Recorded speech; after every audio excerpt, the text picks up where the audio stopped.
Cek sound. Assalamualaikum warahmatullahi wabarakatuh. Nggak mirip ya sama Zainuddin MZ. Alhamdulillah wassalatu wassalamu ala rasulillah wa ala alihi wa sahbihi wa mawala. Pertama-tama saya pengen ngucapin terima kasih dulu buat teman-teman yang udah perhatian banget ngepoin Instagram saya, sampai tahu nama palsu saya. Ada yang bilang nama saya Mursyidin. Sampai nyari nomor KTP saya, terus dia nggak tahu gimana cara dapetinnya di internet. Berinisial J, Justin. Yeah. Dan juga buat komen-komennya yang inspiring walaupun nyelekit. Terus hari ini, malam ini saya pakai armband ya. Cuman ini saya tulis tangan sendiri, nggak terlalu kelihatan. Ini tulisannya God Bless Jomblo.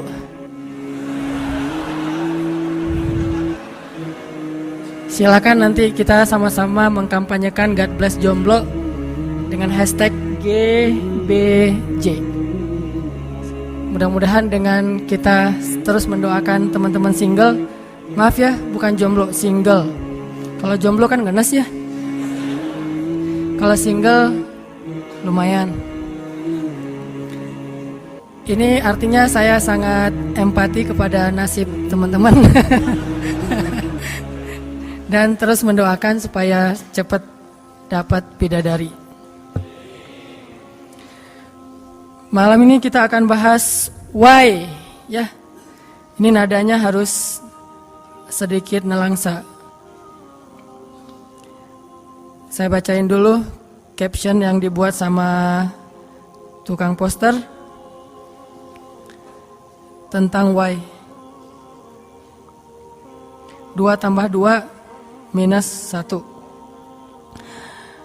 Udah hijrah, rajin sholat, rajin puasa, tapi kok dagangannya saya nggak selaris orang lain. Padahal kelihatannya orang itu sholatnya setahun cuma 2 kali, pas Idul Fitri sama Idul Adha. Akhirnya ninggalin juga kerjaan yang nggak halal itu, tapi sampai sekarang kok belum dapat gantinya. Katanya itu daerah yang banyak banget muslimnya, tapi kok kena bencana yang sebegitu besarnya. Ini maksudnya apa nih? Kampung halaman saya. Bacaan Quran udah lancar, kerjaan udah oke, ganteng pula. Ini berat Ganteng pula, tapi kok jodohnya belum datang aja. Kenapa tuh Neng? Ya, ganteng, udah dapat kerjaan, udah baca Al-Qurannya lancar, hafiz 30 juz. Juz 30. Kok belum dapat jodoh juga? Karena dia hanya membaca Al-Quran tetapi tidak melamar. Itu jawabannya. Udah lancar baca Quran, kok belum dapat jodoh? Karena dia hanya membaca Al-Quran tetapi tidak mankhitbah, tidak ta'aruf. Kadang apa yang udah kita usahain kok hasilnya gak sesuai sama matematika kita. Kok 2 tambah 2 hasilnya bukan 4? Dan masih banyak lagi pertanyaan-pertanyaan yang pernah hinggap di kepala kita. Apalagi kalau iman lagi ngedrop, bisa sampai muncul prasangka buruk kepada Allah. Nauzubillahi min dzalik. Oke. Why? Jawabannya sederhana. Karena kita membandingkan diri kita dengan orang-orang lain, atau gak usah diri kita deh, kita membandingkan nasib orang beriman dengan nasib orang yang tidak beriman, sama-sama menggunakan dunia. Padahal Allah tidak banyak berjanji urusan dunia kepada orang beriman. Kalau mau ngebandingin, bandingkanlah orang beriman itu dengan akhirat, dan orang yang tidak beriman dengan dunia. Dia dapat apa di dunia, kita dapat apa di akhirat, itu baru imbang perbandingannya. Kalau kita ngebandingin dia dapat apa di dunia, saya dapat apa di dunia, itu perbandingan yang gak matematis menurut Islam, gak logis menurut iman. Baru logis kalau kita ngebandingin, dia orang misalnya riba, Terus dia bisa beli aset sekian, saya nggak riba, dapat apa nanti di akhirat? Itu baru logis tuh menurut iman. Cuman kalau kita hitung-hitungan, dia kok mengawali usahanya dengan cara riba, saya dengan cara yang lebih syar'i, kok dia dapat sekian aset saya enggak? Ini secara hitung-hitungannya aja pertanyaannya udah salah sehingga tidak ada jawaban. Jadi kalau pertanyaannya udah salah, tidak ada jawaban. Makanya yang harus diperjelas dulu pertanyaannya, baru nanti ketemu jawabannya. Saya mau sharing sebuah kisah nih tentang dua orang laki-laki Bani Israel. Satu ahli surga, satu ahli neraka. Yang satu mukmin, yang satu kafir. Yang kedua laki-laki ini juga sempat dikisahkan oleh Allah di dalam surat Al-Kahfi. Nanti teman-teman yang rajin baca Al-Kahfi pada hari Jumat bisa cek tuh. Salah satu kisah di surat Al-Kahfi itu kisah dua laki-laki Bani Israel, yang satu kaya, yang satu miskin, yang satu kafir, yang satu mukmin. Ceritanya dua orang laki-laki Bani Israel ini sama-sama Allah karuniai rezeki sebanyak 4.000 dinar. Sekarang 1 dinar itu kurang lebih sekitar 2,5 juta. Jadi ada 4.000 dinar.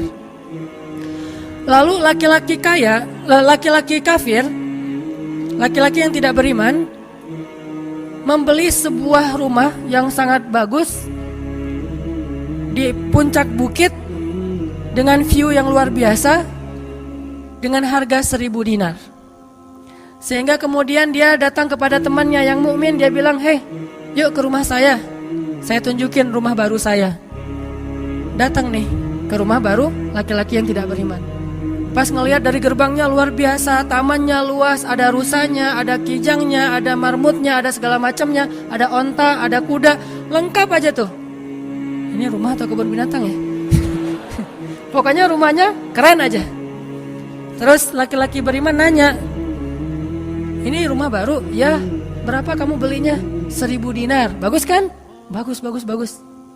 "Ya udah kamu beli atau 1.000 dinar. Ini rumah kayak gini banyak nih masih dijual." Akhirnya laki-laki mukmin ini pulang.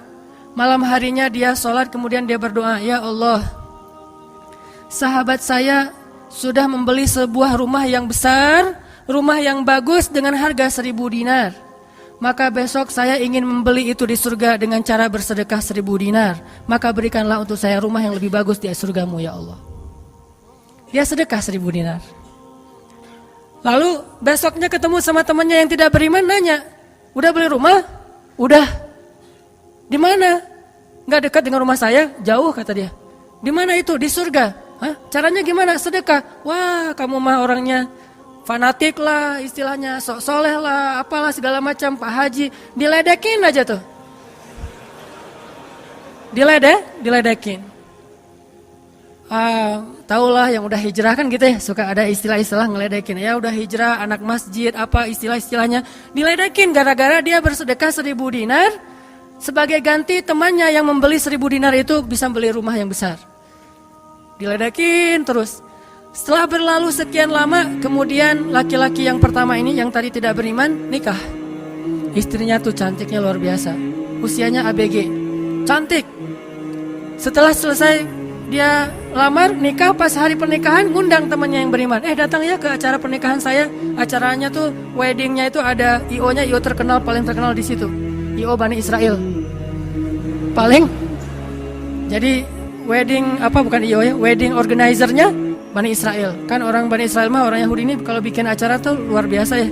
Kayak mereka bikin Tomorrowland segala macam kan. Jadi bikinlah wedding organizer ini bikin acara wedding yang luar biasa, menghabiskan berapa? Kalau sekarang mungkin di TV-TV itu suka diumumin biaya weddingnya itu berapa miliar kan, suka gitu tuh. Nah dia ngumumin. Atau kalau nggak dia umumin pun orang-orang bilang, "Tahu nggak itu acaranya habis berapa?" 1.000 dinar. Habis 1.000 dinar. Dia nanya, "Ini emang habis 1.000 dinar?" "Ya, maharnya 1.000 dinar. Mahar si cewek cantik. Cewek paling cantik di kota itu aja. Tidak ada lagi cowok kecuali pernah suka sama tuh cewek. Tapi dia dapat gara-gara punya uang 1.000 dinar. Saya pernah guyon sama istri saya, nanti kalau anak kita nikah maharnya gak usah mahal-mahal, 2 miliar aja. 1 miliar buat dia, 1 miliar buat bapaknya. Nah, 1000 dinar. Udah gitu dia pulang nih orang beriman. Malamnya dia tahajud, dia berdoa kepada Allah, ya Allah, teman saya udah nikah, dan saya mau masih gini aja. Tuh ya, ini pedoman buat teman-teman ya. Kalau ada yang ngasih kartu undangan, tanya maharnya berapa? Maharnya 10 juta. Waduh, saya pas nih 10 juta. Bilang ke Allah, ya Allah, sama kayak dia. Saudara saya, teman saya sudah menikah dengan mahar 1000 dinar. Dan saya masih punya. Saya ingin melamar bidadari di surga dengan 1000 dinar. Nikahkanlah saya dengan bidadari paling cantik di surga, ya Allah. Ini 1000 dinarnya, sedekah 1000 dinar. Temannya punya anak, tanya pas lagi reuni SMP gitu ya. Lagi reunian tanya, kok masih sendiri aja? Enggak sendiri, cuma gak dibawa. Itu trik menjawab pertanyaan yang nyelekit tadi. Loh, kok kamu sendiri? Nggak ditemenin sama si dia? Nggak, lagi nggak enak badan. Nggak dibawa katanya. Loh, kok nggak dibawa? Soalnya masih di surga. Udah aja. Oh, di surga gimana caranya? Sedekah 1000 dinar. Wah, lo benerannya keterlaluan lo. Habis-habisan dibully. Dibully habis-habisan gara-gara dia nggak melamar cewek dengan 1000 dinar, malah pakai sedekah untuk melamar bidadari hurul ain. Baca surat Ar-Rahman paragraf terakhir tentang hurul ain. Fihinna qasiratut tarfi lam yatumithunna insun qablahum wala jan. Gak ada manusia yang kayak gitu. Qasiratut tarf, cewek yang matanya besar tapi sayu. Matanya besar tapi sayu. Kalau mata saya kecil, matanya besar tuh. Orang sekarang kan banyak pengen mata besar, sampai diedit dulu di berapa tuh? Aplikasi teh. Itu. Di Fotoras lah, apalah diedit supaya matanya disobek dikit bagian ininya jadi besar gitu ya. Dikasih eyeshadow, dikasih segala macam supaya matanya besar. Kenapa? Mata besar itu simbol dari kecantikan. Makanya bidadari itu bahasa Arabnya hurul ain, yang matanya besar. Lam yatumithunna insun qablahum walajan. Belum pernah disentuh. Disentuh doang loh ya, bukan yang lain. Cuma disentuh aja, belum pernah oleh manusia dan jin. Murni, asli, original. Belum pernah dilihat oleh siapapun, benar-benar tersimpan. Kannahunnal yaqut wal marjan, seolah-olah mereka itu adalah yaqut wal marjan, mutiara yang wangi. Udah mutiara, wangi pula. Yaqut wal marjan. Bukan Yakult yang diminum sehari itu ya. Yakult beneran. Ditambah lagi nanti di ayat yang lain, fihinna khairatun hisan. Perempuan yang khairat. Khairat itu artinya banyak anak. Subur. Dan di surga itu orang berkeluarga dan beranak pinak. Sehingga seseorang ketika pengen punya anak langsung punya anak, tidak perlu 9 bulan hamil dan gak perlu juga sesar. Udah aja lahir. Lahir dengan cara yang Allah ciptakan sangat indah, tidak perlu ada wahnan ala wahnin, tidak ada kepayahan demi kepayahan, lahir anak. Dan anaknya bisa pesen, request. Ya Allah, saya pengen anak laki-laki tapi modelnya gini. Nah, bisa. Kalau di dunia kan gak bisa request, terima aja apa adanya ya. Oh gini, ternyata gak mirip. Cuma di dunia, di akhirat mah bisa request, segalanya sesuatu juga bisa request.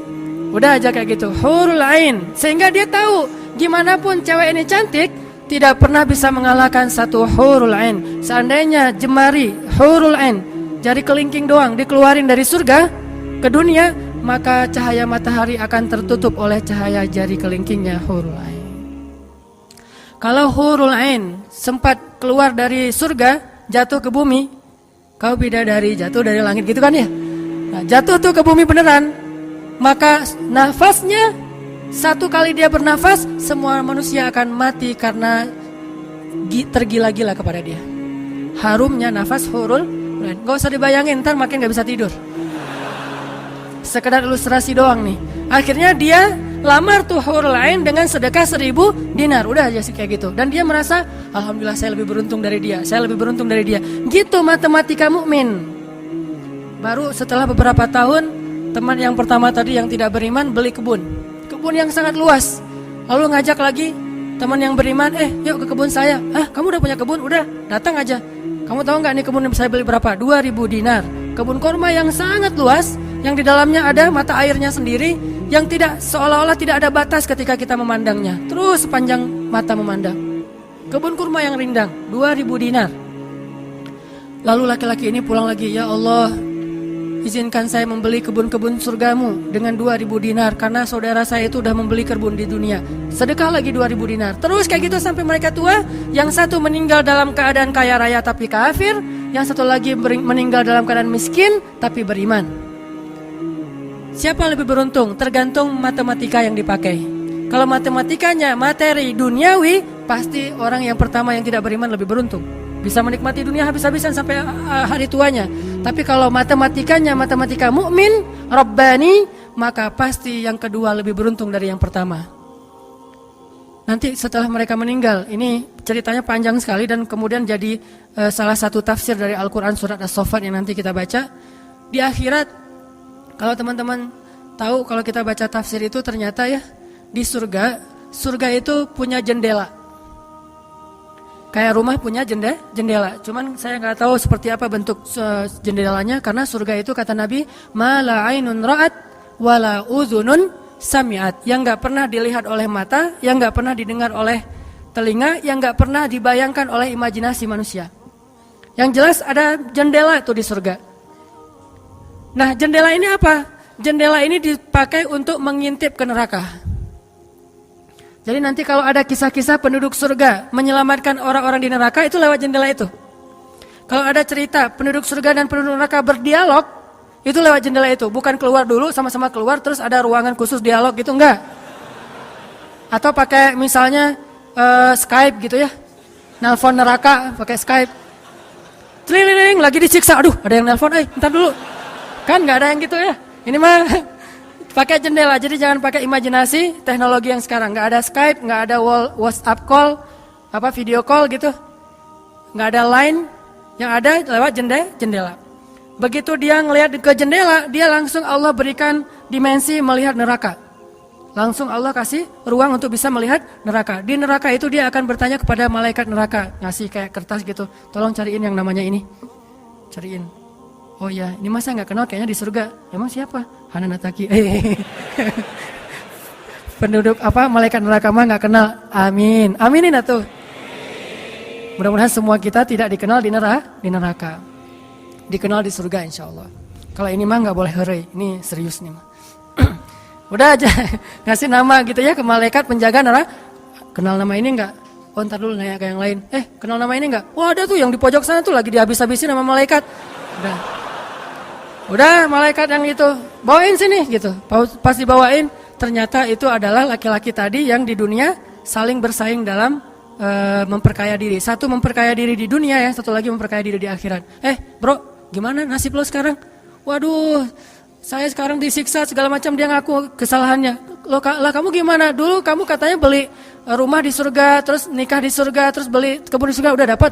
Wah, bukan dapat lagi. Ternyata 1000 dinar itu bukan satu istana loh bro. 1 dinar itu sekian ribu istana. Sekarang saya 1000 dinar, bayangin aja. Gitu. Makin sakit kan ya. Makin nelangsa, makin stres. Udah di neraka stres pula, stroke lagi, kena kejang-kejang gitu.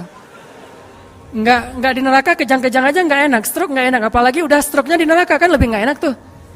Orang kena penyakit jantung di dunia enggak enak, ini penyakit jantungnya di neraka lebih enggak enak lagi. Ini mah imajinasi saya. Sesuai dengan di Al-Qur'an surat As-Saffat, dialog antara penduduk surga dan penduduk neraka. Inilah teman-teman matematika untuk mengukur siapa lebih beruntung. Sehingga kita tidak perlu bertanya, kenapa? Why? Saya udah hijrah kok makin susah hidup saya, dunia itu. Akhirat enggak. Kalau kita mengukur amal kita hanya dengan dunia, kita bakal sering kecewa karena Allah tidak menilai dunia ini bahkan lebih ringan daripada 11 sayap nyamuk. Seandainya kata Nabi dunia ini di mata Allah ada harganya, pasti Allah enggak mau ngasih dunia kepada orang yang tidak beriman, enggak mau. Berhubung dunia ini tidak ada nilainya, Allah kasihlah kepada orang yang tidak beriman. Sedangkan yang bernilai, Allah simpan untuk orang yang beriman dan sabar. Pakai kacamata Rabbani, cara pandang Allah Subhanahu wa taala.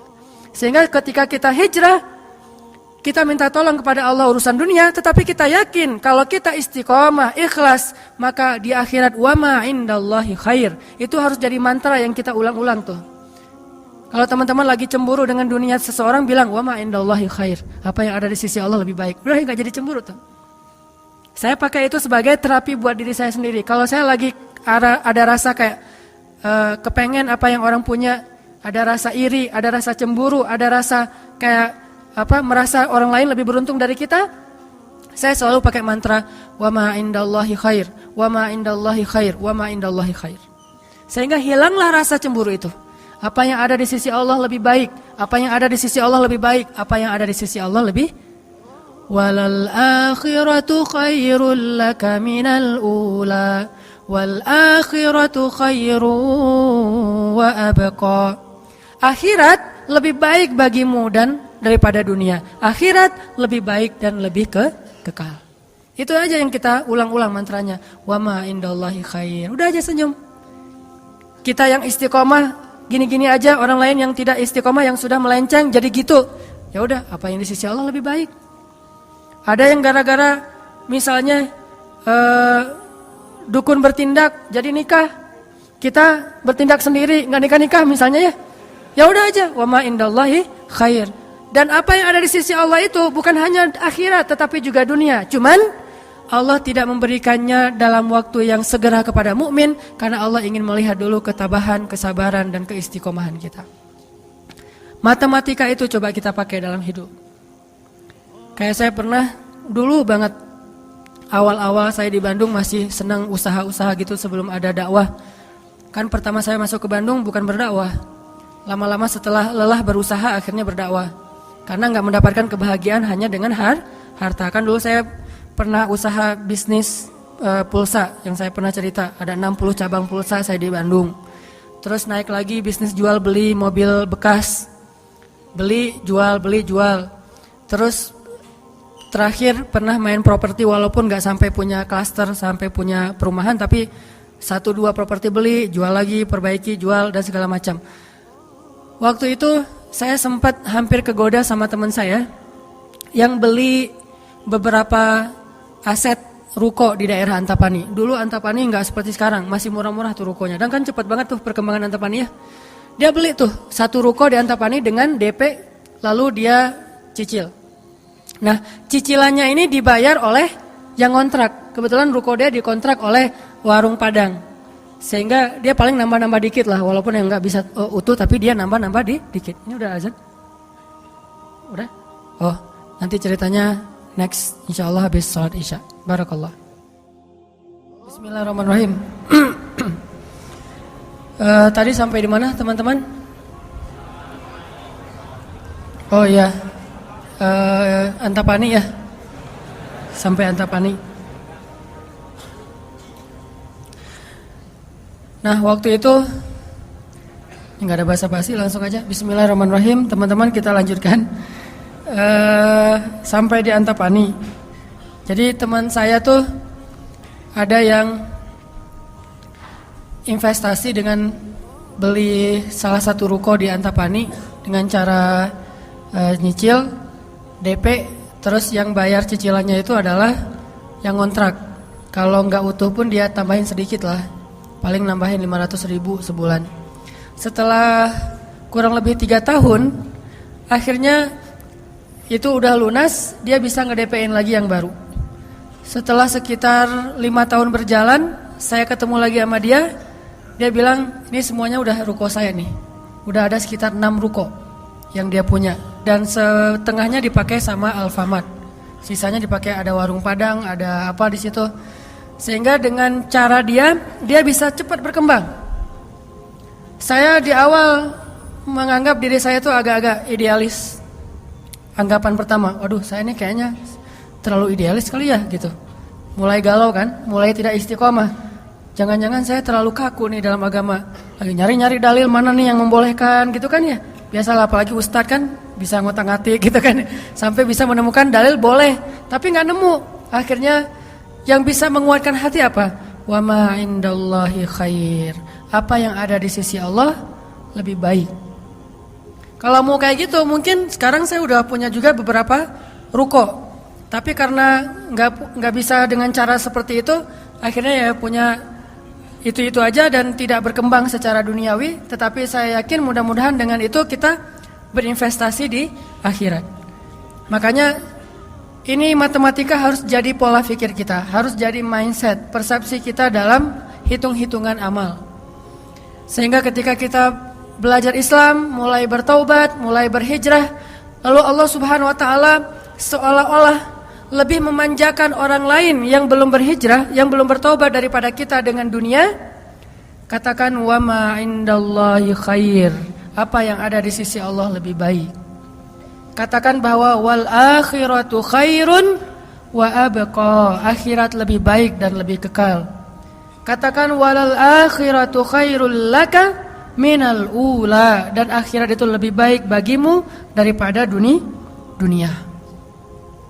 Ini yang memotivasi kita untuk bisa istiqomah, sehingga kita tidak ngerasa dicurangin sama Allah Subhanahu wa taala. Karena Allah melihat balasan akhirat itu lebih baik daripada ngebalas di dunia. Sehingga Allah kalau sayang kepada seorang hamba, Allah menyediakan akhirat lebih besar daripada dunia untuk dia. Seandainya dunia itu adalah bentuk kasih sayang Allah, maka Allah sudah memberikan kekayaan dunia kepada semua nabi yang Allah cintai. Tapi nabi yang kaya itu sedikit. Rata-rata nabi itu susah hidupnya, apalagi setelah menjadi nabi. Nabi Muhammad sebelum jadi nabi hidupnya luar biasa kan? 40 tahun pertama, terutama 15 tahun pertama setelah menikah dengan Khadijah, gimana kehidupan Nabi Muhammad? Segalanya ada. Khadijah itu orang yang paling kaya, perempuan paling kaya di Mekah, menikah dengan Nabi Muhammad yang pintar dalam berdagang. Gak pernah Nabi rugi dalam berdagang. Jujur tapi untung. Sehingga selama 15 tahun Nabi mau traveling kemana aja bisa. Traveling ke Syam bisa. Traveling ke Yaman bisa. Syam dan Yaman itu jarak yang cukup jauh. Mau ngapain aja bisa. Punya ternak yang sangat banyak, punya kebun kurma yang luas sekali dan segala macam. Rumahnya rumah terbaik di kota Mekah. Hidup selama 15 tahun dalam kenikmatan. Begitu jadi nabi, langsung kayak terjun payung, cepat sekali. Sampai akhirnya Khadijah wafat ketika Nabi masih di Mekah, dalam keadaan hampir tidak punya warisan apa-apa. Jadi kurang dari 13 tahun jatuh miskin, fakir. Sampai ketika hijrah ke Madinah, Aisyah curhat. Apa kata Aisyah? Di rumah Rasulullah itu lebih dari 1 bulan tidak ada asap di dapur. Dalam keadaan tidak pernah masak selama berbulan-bulan. Soalnya kalau kita mah beli warung Padang, jadi gak perlu masak ya. Kenapa itu rumah gak pernah masak? Yalah, soalnya dia punya warung, jadi masaknya di warung, tinggal dibawa aja ke rumah. Nabi benar-benar gak pernah masak tuh. Coba bayangin, pernah gak Nabi bilang gini ke Allah, Allah, lah saya kan kerjanya sama Allah, kok malah jadi kayak gini, hidup saya jadi susah gini. Enggak pernah Allah Nabi mengatakan demikian. Kenapa? Karena Nabi tahu logikanya. Nabi benar dalam menggunakan logika hitung-hitungannya. Nabi tahu matematikanya, sehingga Nabi enggak pernah mengeluh ke Allah, kok saya sejak jadi Nabi jadi susah Allah. Katanya saya kekasih Allah, kok saya diperlakukan kayak gini. Enggak pernah Nabi ngomong kayak gitu. Kalau Nabi aja kekasih Allah, malah jadi susah gara-gara jadi kekasih Allah secara duniawi, tidak pernah mengeluh. Terus siapa kita mau mengeluh dan menuduh Allah dengan tuduhan-tuduhan yang tidak benar? Apakah kita merasa bahwa setelah kita berhijrah Allah harus memberikan kepada kita dunia yang di mata Allah tidak ada nilainya?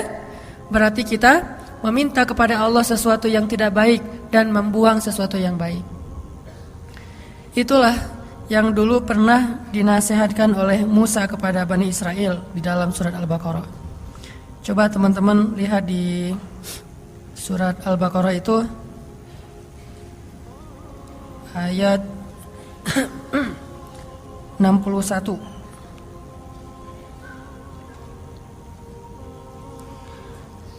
A'udzu billahi minasy syaithanir rajim. وَإِذْ قُلْتُمْ يَا مُوسَى لَن نَّصْبِرَ عَلَى طَعَامٍ وَاحِدٍ فَادْعُ لَنَا رَبَّكَ يُخْرِجْ لَنَا مِمَّا تُنبِتُ الْأَرْضُ مِنْ بَقْلِهَا وَقِثَّائِهَا وَفُومِهَا وَعَدَسِهَا وَبَصَلِهَا. Apa yang terjadi? Ketika orang-orang Bani Israel hijrah ke Palestina, lalu mereka mengeluh di Palestina karena setelah mereka hijrah, hidup mereka tidak menjadi lebih baik secara duniawi. Perasaan kata Bani Israel, sama aja deh. Sejak kita hijrah, sejak kita masuk agama Yahudi, sejak engkau datang Musa, sawa'un alaina, nasib kami sama aja nih. Sebelum kamu datang dan setelah kamu datang, nasib kami tetap aja susah, wahai Musa. Ini logika Bani Israel. Makanya banyak Bani Israel itu yang kufur kepada Allah karena pakai logika ini. Logika 2 tambah 2 4. Itu logika Bani Israel. Kalau dalam urusan agama, beda kalau dalam urusan matematika. Jangan bilang, "Dek, 2 tambah 2 berapa?" 4. Bani Israel. Jangan. Itu mah matematika. Kalau dalam urusan agama itu logika Bani Israel. Mereka selalu menghitung-hitung itu dengan logika matematika duniawi. 2 tambah 2 4. Sehingga mereka selalu mengeluh, "Ya Musa, sama saja nasib kami engkau datang dan engkau tidak datang dulu. Sama-sama susah. Terus apa baiknya dengan kedatanganmu, wahai Musa?" Mereka menghitung kebaikan itu hanya dari sisi materi saja. Padahal kedatangan Musa telah mengeluarkan mereka dari perbudakan kalau mau dihitung lebih jujur di urusan dunia. Kedua, dengan kedatangan Musa, mereka akhirnya diselamatkan dari kejahatan dan kekejaman Firaun yang membunuh anak laki-laki mereka dan memperbudak anak perempuan. Apakah mereka lupa? Afala ta'qilun ya Bani Israel? Tidakkah kalian berpikir, wahai Bani Israel? Ditambah lagi dengan janji Allah untuk Bani Israel. Allah bukakan langit dan bumi untuk Bani Israel. Bayangin, Bani Israel lagi hijrah nih. Dari Mesir ke Palestina, di tengah jalan haus. Musa haus ngadu. Hashtag semuanya viral, haus Bani Israel. Hashtagnya haus. Akhirnya Nabi Musa berdoa kepada Allah, "Ya Allah, beri mereka air." Keluarlah mata air satu untuk Bani Israel yang ada 12 suku. Berapa? 12 gitu? Lupa Ya gitu deh. Oh ini nih. Ya 12 Ithnata asyara aina, 12 suku. Pakai satu mata air. Udah gitu karena Bani Israel ini orangnya gak bisa teratur hidupnya, suka gak bisa ngantri, gak bisa teratur, gak sabaran. Pokoknya tamak aja. Begitu keluar satu mata air, mereka ada 12 suku berantem. Ini gua duluan nih. Siapa lo? Rame aja antara Bani Israel. Cuma bahasanya saya gak ngerti, Ibrani. Bukan siapa lo. Udah aja gitu, rame sesama Bani Israel. Akhirnya mereka ngeluh lagi, "Musa, masa sih satu mata air? Nih rebutan nih, daripada kita nanti rame, daripada putus silaturahim, doain dong, minta 12 mata air." Nabi Musa berdoa lagi. Akhirnya keluar 12 mata air. Dimanja banget sama Allah. Udah keluar 12 mata air, mereka minum. Jalan lagi, "Musa, dari kemarin kita makannya perasaan roti wae. Gak ada daging gitu Musa?" Nanya daging. Ini kayaknya nih buffetnya gak internasional nih, Asian food gitu, nasi gitu ya. Saya pengen sekali-kali dong Musa cari yang buffet yang international food gitu. Akhirnya Allah kasih man nawassal, kasih burung datang sendiri untuk disembelih. Datang tuh burung terbang depan Bani Israel, nunduk langsung gini. Enggak. Coba, burung Bani Israel. Coba ada nggak burung kayak gitu sekarang? Bebek gitu ya. Pak, hari ini kita masak bebek. Oh boleh. Bebek, datang sih bebek teh. Yaitu ayam datang. Nggak ada kan sekarang kan ya? Allah tundukkan burung yang liar kepada Bani Israel, datang untuk disembelih langsung dibakar, terus makan. Kemudian keluar lagi makanan-makanan luar biasa, datang dari langit seperti datang kepada Maryam alaihissalam. Masih ngeluh juga. Terus jalan lagi, Musa haredang cenah. Panas. Datang awan menaungi Bani Israel. Mana ada manusia, bangsa di muka bumi ini selain para nabi yang dinaungi awan sepanjang perjalanan coba. Kecuali Bani Israel dan orang-orang modern yang pakai kendaraan udah tertutup ya. Kalau dulu mah Bani Israel kemana mereka pergi awan ngikutin. Wan, Sana ya kata Awan saya. Bukan si Iwan, Awan. Udah aja jalan. Bani Israel mana? Kadang-kadang suka iseng. Nih lihat ya Awannya nih ikutin kita nggak ya? Lari. Awannya ikut lari. Namanya Bani Israel iseng. Tapi Allah masih diakal-akalin sama mereka kan? Yang pernah saya cerita, disuruh bayar zakat, mereka katakan kami mah zakat 2,5% mah itu orang pelit lah. Kalau zakat mah nggak usah tanggung-tanggung 2,5%, 10% kan Islam 2,5%, Nasrani 10%, Bani Israel 100%. Hah? Sampai Musa aja kaget 100%. Benar gitu syariatnya 100%? Wah Musa 100% ya? Kami berani memberikan zakat 100%. Caranya gimana? Dikumpulin semua gandumnya, dilempar ke langit. Terus dia bilang, ya Allah ambil sesukamu, yang jatuh ke bumi itulah hak saya. Itulah Bani, saya lempar semuanya, gandum, roti, segala macam, korma, dilempar ke langit. Ya Allah ambil, sesukamu ya Allah. Yang jatuh ke bumi berarti engkau ridho untuk saya. Mana ada yang nyangkut di tengah antara langit dan bumi kan? Pasti semuanya jatuh ke bumi. Oh berarti Allah nggak memerlukan itu, ya udah untuk kita aja. Yang penting kan kita udah niat nih 100%. Tapi Allah nggak mau nerima, ya udah itu akal-akalan Bani Israel. Makanya mereka ngeluh, ya Musa, di Palestina itu tidak ada sayur mayur. Kami kangen makanan-makanan di Mesir. Kalau teman-teman tahu Mesir itu sebetulnya nggak tandus-tandus amat. Mesir itu ada bagian yang salju. Jadi kalau mau ngerasain Eropa bisa ke bagian itu. Ada yang bagian yang benar-benar padang pasir. Ada yang bagian yang subur luar biasa. Nah, sampai mereka kangen dengan sayur-sayuran Mesir.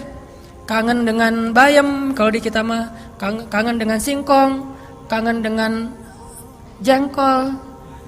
Ya, pernah kangen jengkol? Karena nggak pernah keluar Bandung. Kalau keluar Bandung pasti kangen jengkol. Misalnya umroh gitu ya. Ada restoran Indonesia, Mang ada jengkol? Di Mekah. Kalau tanya orang Arab, jengkol. Bahasa Arabnya tidak ada jengkol. Soalnya bahasa Arabnya tidak ada jengkol. Mahada kata orang Arab, jengkol yang aroma raihah gitu. Intinya orang Bani Israel kangen dengan makanan Mesir. Terus apa kata Nabi Musa? Qala atastabdiluna alladhi huwa adna billadhi huwa khair. Apakah kalian meminta untuk menukar sesuatu yang buruk dengan sesuatu yang lebih baik? Maksudnya apa? Kenapa kalian ingin dibayar oleh Allah dengan dunia ketika kalian beriman?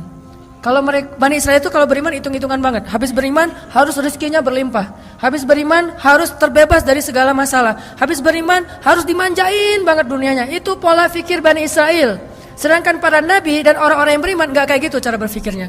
Setelah beriman Allah uji, maka mereka mengatakan ini untuk melihat apakah saya jujur dalam iman atau munafik.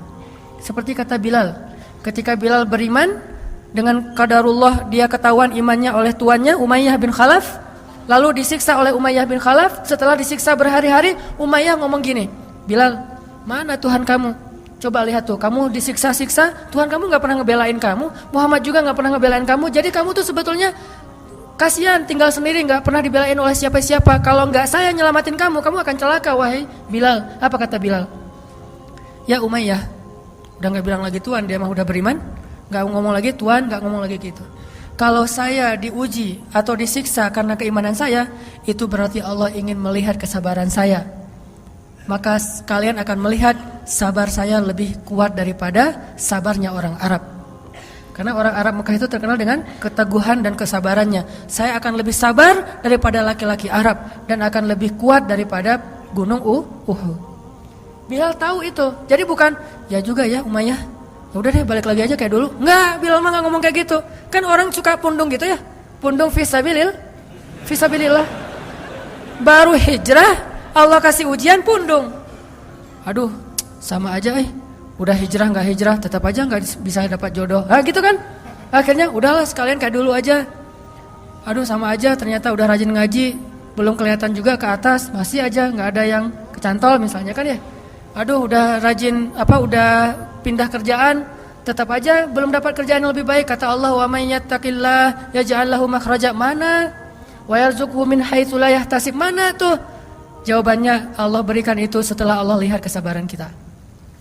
Kalau Allah belum melihat kesabaran kita, Allah enggak akan kasih apa yang Allah janjikan. Karena yattaqillah bukan hanya taubat tetapi sabar, itu satu paket. Takwa itu At-ta'ah was-sabr, itulah takwa. Taat dan sabar, itulah takwa. Wa may yattaqillah, siapa yang taat lalu sabar, baru Allah janjikan yaj'al lahu makhraja wa yarzuqhu min haitsu la yahtasib wa may yattaqillaha yaj'al lahu min amrihi yusra wa may yattaqillaha yukaffir anhu sayyi'atihi wa yu'zim lahu ajra. Itu semua janji Allah bagi orang yang takwa, dan takwa itu taat dan sabar. Kalau taat doang tapi nggak sabar, pundung tadi, maka Allah tidak punya janji apapun dengan dia. Ini logika yang dipakai oleh Allah, hitung-hitungan matematikanya Allah Subhanahu wa taala, sehingga kita tidak kecewa.